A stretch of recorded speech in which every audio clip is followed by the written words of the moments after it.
En janvier 2012, les Débrouillards fêteront leur 30e année de publication.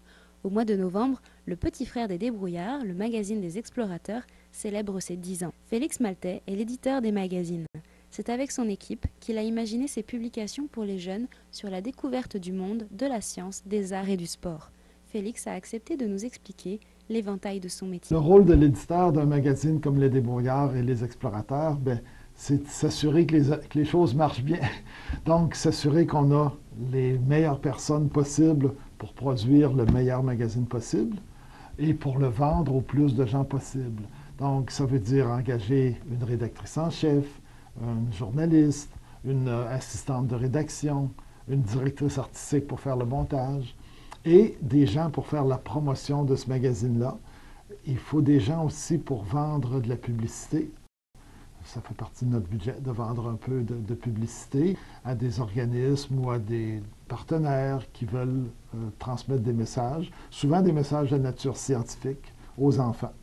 L'éditeur, donc, il surveille un peu tout ça pour qu'à la fin de l'année, bien, il ait ramassé assez d'argent de la part des lecteurs ou des parents des lecteurs, des annonceurs et des gouvernements qui donnent un petit peu de subvention quand même pour pouvoir payer les employés, l'imprimeur, les feuillets de promotion, les annonces qu'on achète dans différents médias pour faire connaître nos magazines.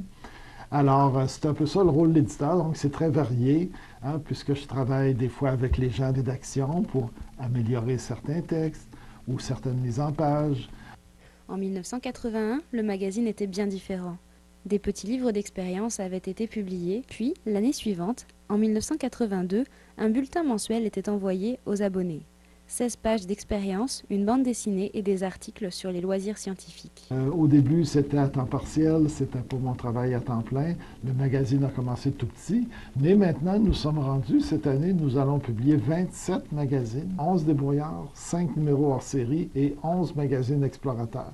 Alors, pour une petite boîte d'une dizaine de personnes, ça veut dire qu'on a des gens qualifiés, qui travaillent bien, qui travaillent fort, qui produisent des bons magazines et c'est agréable de travailler en équipe avec tous ces gens-là.